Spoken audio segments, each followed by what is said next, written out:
राजकीय व्यासपीठ महत्त्वाचे मानले गेल्याने दोन्ही पक्षाच्या वतीनं आपापल्या नेते मंडळींनी नेत्यांना प्रचारासाठी प्राचारण करण्यात आले होते। नमस्कार, मी सुरेखा आणि आपण पाहतात तारा न्यूज।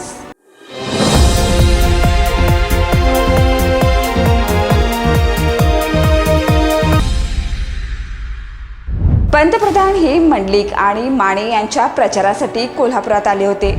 त्याआधी मुख्यमंत्री तळ ठोकून कोल्हापुरात होते।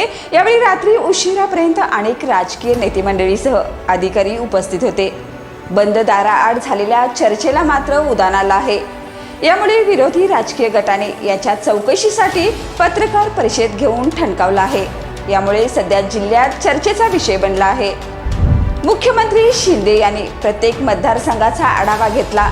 यावेळी राजे क्षीरसागर, धनंजय महाडिक, प्रकाश आंबेडकर, समरजित सिंह घाडगे, चंद्रदीप नरके यांच्याशी त्यांनी चर्चा केली। प्रत्येकासोबत जवळजवळ 1 तास त्यांनी चर्चा करून मतदारसंघातील दुरुस्त्या करण्याच्या सूचना दिल्या। लोकसभा निवडणुकीत कोल्हापूर हातकणंगले या दोन्ही महत्त्वाच्या जागा महायुतीतील शिवसेना पक्षाकडे असल्याने मुख्यमंत्री एकनाथ शिंदे यांनी या जागा प्रतिष्ठान केल्या आहेत।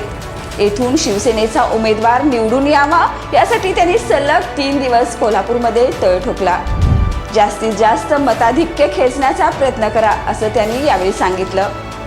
राजकीय, सामाजिक तसेच अन्य क्षेत्रातील मान्यवरांची मुख्यमंत्री एकनाथ शिंदे यांना भेटण्यासाठी रीघ लागली होती। स्थानिक नेत्यांच्या भेटीगाठी वगळता कोणालाही मुख्यमंत्री शिंदे यांनी थेट भेट दिली नाही। वाळवा शिराळा येथे होणाऱ्या सभेमध्येही त्यांनी मान्यवरांच्या भेटी घेतल्या। काही झालं तरी दगाफटका होणार नाही याची दक्षता घ्यायच्या सूचनाही त्यांनी नेत्यांना दिल्या।